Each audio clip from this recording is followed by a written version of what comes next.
country. I want to get back to Bucha outside of Kyiv. And this is where we've seen some of the worst atrocities by what were the Russian occupiers. They left behind booby trap after booby trap.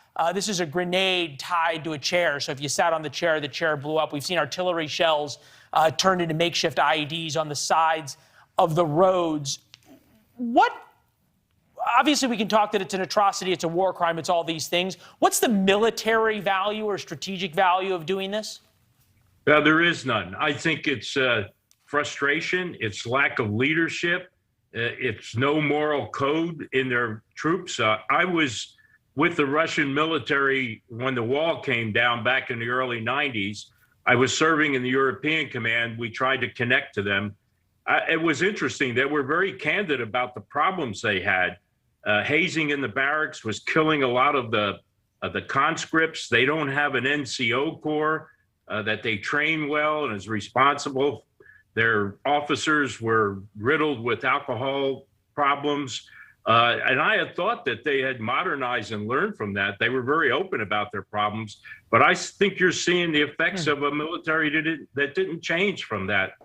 It's a great point in terms of lack of discipline, lack of leadership inside those ranks. How is that going to play out here? And I ask it because obviously these Ukrainians are the most vulnerable. If they're able to take Kramatorsk here and then come up here from the south, from around Mariupol and the like, resupplied by Crimea, they are able to cut off this whole large swath of Ukrainians. You talk about Odessa. That so far has not been invaded yet. There's a Ukrainian blocking force, I know you know this, just outside of Kherson, and evidently the Ukrainians have taken a lot of Kherson. The big issue for the Ukrainians right now is getting the supplies out of Poland and then out through Ukraine. This is about a 15-hour drive if you want to come all the way over to the eastern part of Ukraine for their supply lines. How different is it going to be to move supplies to Kyiv as it was over the past 6 weeks versus all the way out to the east?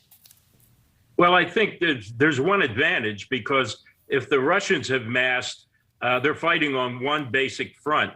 I think the Ukrainians have to be very careful they don't get cut off, because as you pointed out on the map, they're in that salient trying to block the Russians. They have to make sure that their flanks are covered. But I think that the concentration there will allow us to focus our support with weapon systems in that area.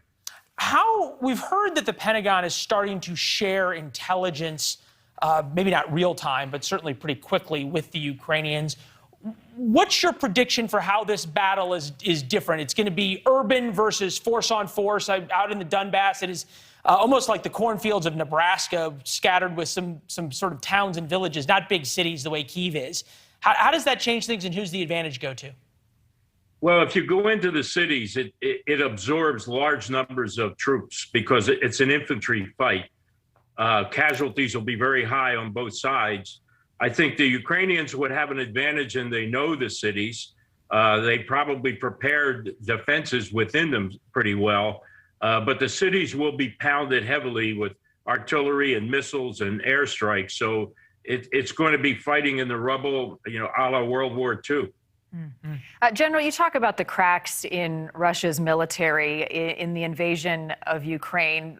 The developing story today, the new threat on the horizon, of course, is Finland, and they are signaling their interest to join NATO. Russia was quick to respond that military action that would prompt military action from Russia. Given the struggles that we've seen with Russia's military in Ukraine, is an attack on Finland, for that matter, Sweden or elsewhere, really plausible, really feasible? Do you foresee that being a real threat?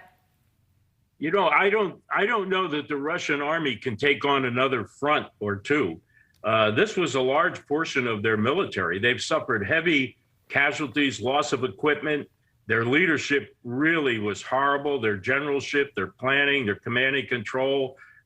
Finland would not be an easy task for them to take on, as well as Sweden. So I think it might be a lot of bluster and threats, and it might be cyber attacks. But I don't think the Russians are going to have a stomach for opening up a second front up into a country that will be much like the Ukraine in terms of defending themselves and fighting well on the ground. Spot on that point, and a wealth of knowledge tonight. Retired 4-star United States Marine Corps General Anthony Zinni, great to have you on. Really appreciate it.